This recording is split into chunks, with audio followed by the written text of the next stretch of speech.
Perú Cultural, Canal Peruano de Cultura presenta a Ricardo Palma y sus tradiciones peruanas. Tradición titulada Cortar el revesino. Crónica de la época del 22º virrey del Perú. A José Agustín de la Puente. Cortar el revesino.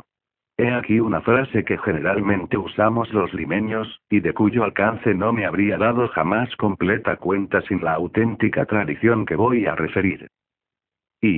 Cuando en enero de 1535 se trazó la planta o delineó el plano de la ciudad de Lima, constituyéronse los agrimensores en la que hasta hoy se llama calle del Compaso de la portería del monasterio de la Concepción. La tal calle, que hasta hace poco más de 20 años era irregular, pues formaba un ángulo que imitaba las ramas del compás, fue el punto de partida para dividir la población en manzanas tan iguales, que dan a Lima semejanza con un tablero de ajedrez. En los primeros momentos no se pensó en determinar área para palacio, y el terreno del que hoy poseemos estuvo dividido en lotes que pertenecieron a los conquistadores Jerónimo de Aliaga, Nicolás de Rivera el Viejo, García de Salcedo, Cristóbal Palomino, de Francisco Pizarro y a 2 o 3 vecinos más, cuyos nombres he olvidado. Cuando en el siguiente año se trató con seriedad de edificar casa de gobierno, lejos de oponerse los propietarios de esos lotes manifestaron buena voluntad para cederlos. Pero desgraciadamente no se formalizó la cesión por escritura pública.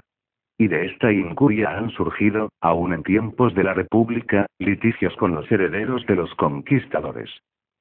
El general D. Juan de Urdaneli, caballero de Santiago, y creado marqués de Villafuerte por Real Cédula de 11 de noviembre de 1682, vino al Perú, con su esposa doña Constanza Luján y Recalde, por los años de 1674, y no sabemos cómo obtuvo derecho de propiedad sobre uno de aquellos lotes, que era precisamente el que hoy corresponde al gran patio donde están situadas la caja fiscal y otras oficinas de Hacienda.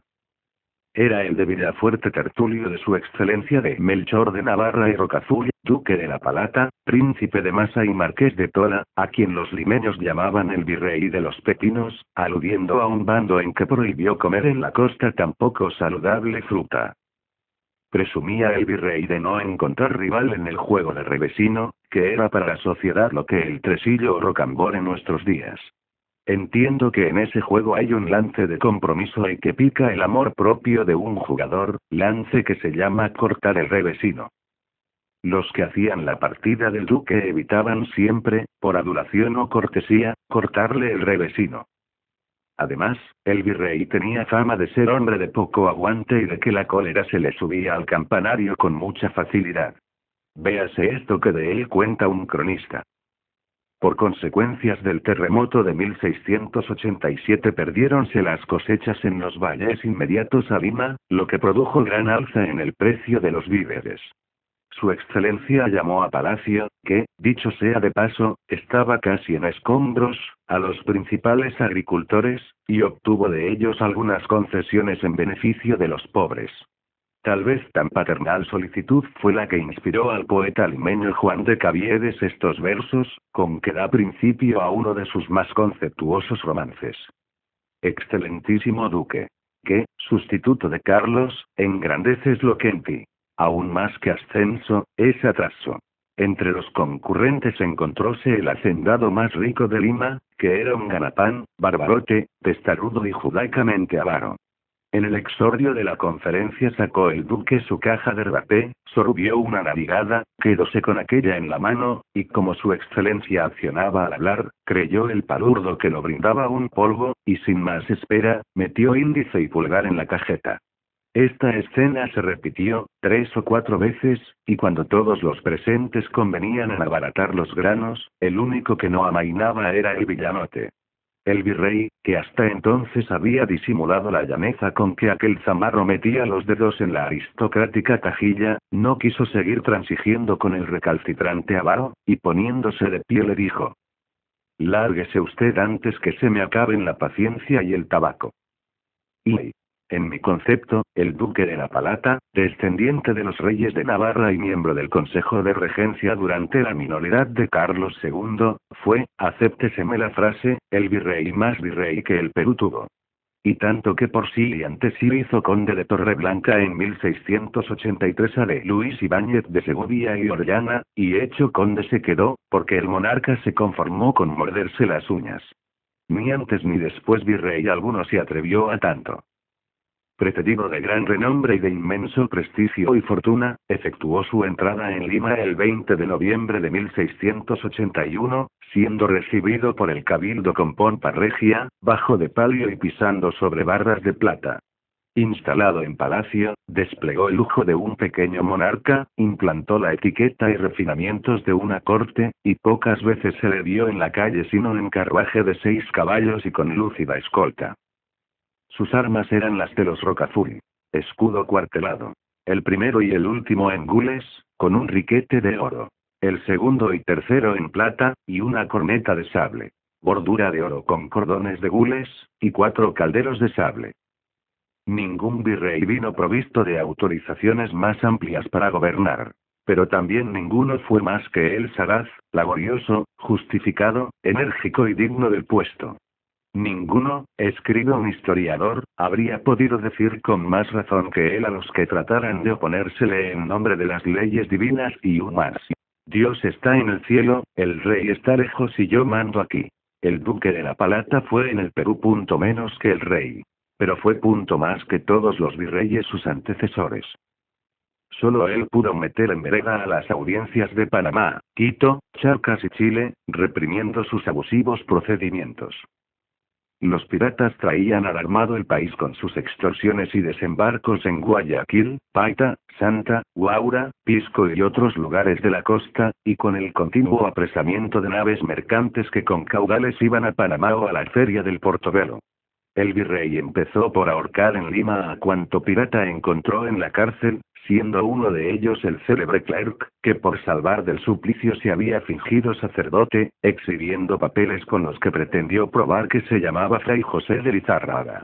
Enseguida equipó las flotas, que después de diversos combates obligaron a los filibusteros a abandonar el Pacífico.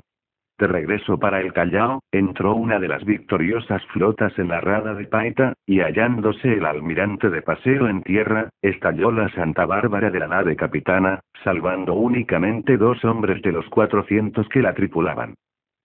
Fue entonces cuando para defensa de Lima, amagada durante todo el siglo XVII por los piratas, decidióse a complacer a los vecinos amurallando la ciudad. En menos de 3 años y con un gasto que no llegó a 700.000 pesos, se levantaron 14.000 varas de gruesos muros con 14 baluartes. A la vez se emprendió igual obra en Trujillo, gastándose en ella 84.000 pesos. Datan también de esta época la fundación de la Casa de Moneda, a la que hicieron mucha oposición los mineros de Potosí. La de los monasterios de Trinitarias y Santa Teresa, y la del Beaterio del Patrocinio. El de Navarra y Rocafull vino a relevar al virrey y arzobispo Liñán Cisneros, quien quiso continuar gozando de las mismas prerrogativas y fueros de virrey, siendo la principal la de usar coche de 6 mulas con cocheros descubiertos. Opúsose el de la Palata, y desde entonces anduvo el arzobispo quisquilloso con el nuevo gobernante. Este dictó en 20 de febrero de 1684 unas sabias y justísimas ordenanzas poniendo las peras a cuarto a los curas explotadores de los infelices indios. El arzobispo clamoreó en el púlpito contra las ordenanzas, empleando lenguaje virulento. Mas el duque resolvió que, mientras el venerable predicador no diese satisfacción, no asistieran tribunales y corporaciones a fiestas de catedral. Aunque los canónigos fueron a palacio a dar explicaciones al virrey, este no aceptó excusas, y el día de la fiesta de San Fernando se marchó al Callao. El entredicho entre el jefe civil y el eclesiástico produjo gran escándalo. Y arrepentido el bilioso arzobispo puso fin a él, saliendo en su coche a recibir al virrey cuando éste regresaba del Callao. La reconciliación por parte del señor Liñán y Cisneros no fue sincera. Pues 2 años más tarde volvió a predicar presentando al virrey como enemigo de la iglesia y como hombre que, con su ordenanza en daño de la bolsa de los curas, atraía sobre Lima el castigo del cielo. Desde enero de 1687 frecuentes temblores tenían acongojados a los habitantes de Lima. Pero en la madrugada del 20 de octubre hubo uno tan violento que derrumbó muchas casas y los vecinos corrieron a refugiarse en las plazas y templos. A las 6 de la mañana repitióse el sacudimiento, que fue ya un verdadero terremoto, pues vinieron al suelo los edificios que habían resistido al primer temblor.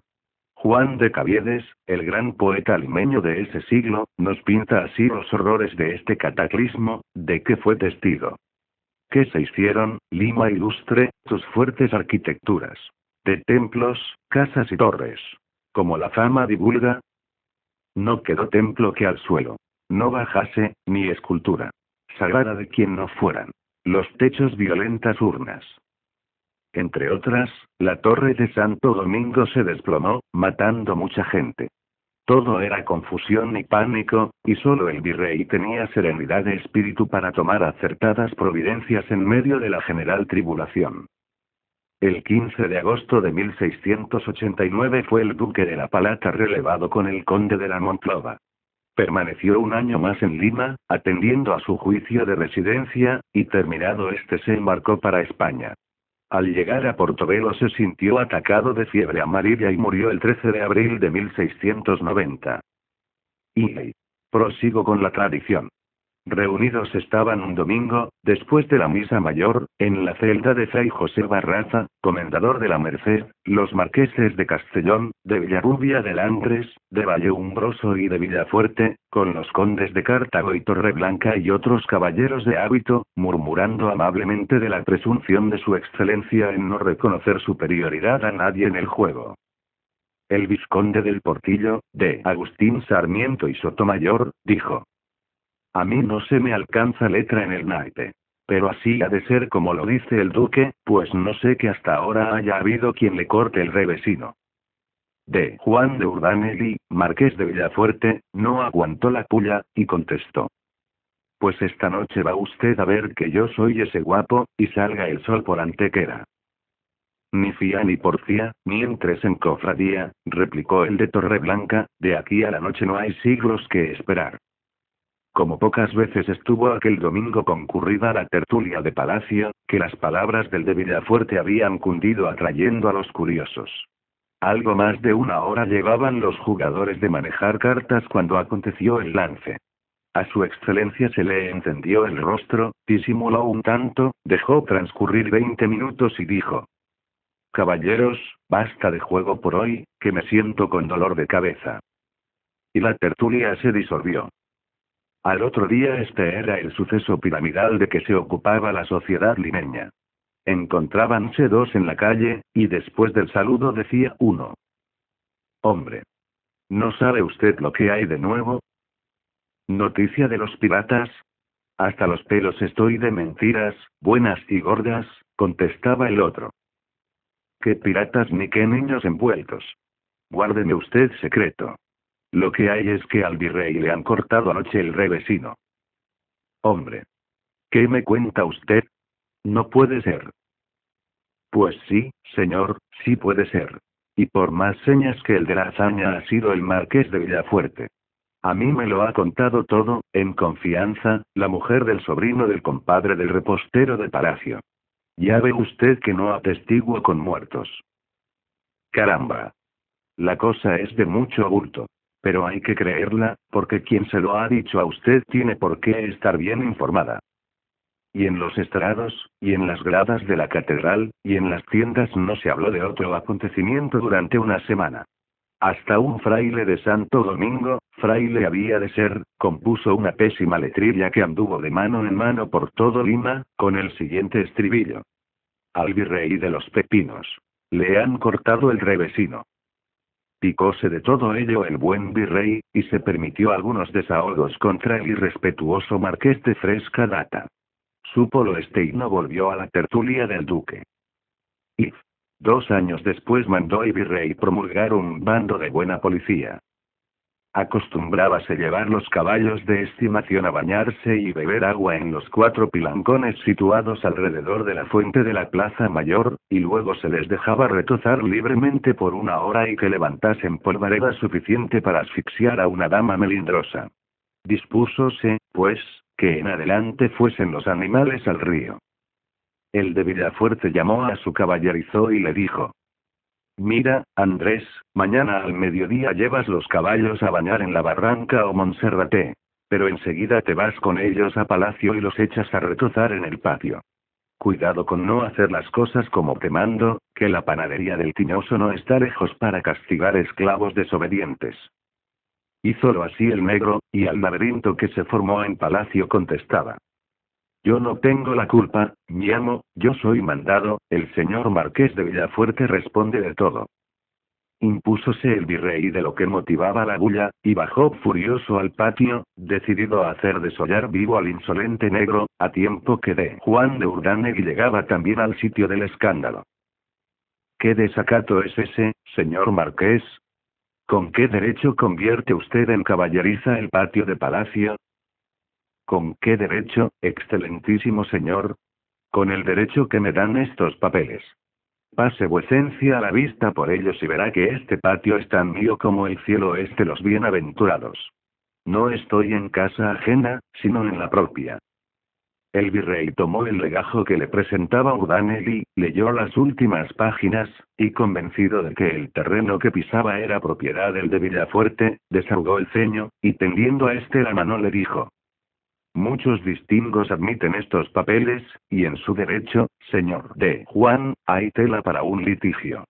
Lo único que hay de claro, Marqués, es que Dios lo envió al mundo para cortarme siempre el revesino.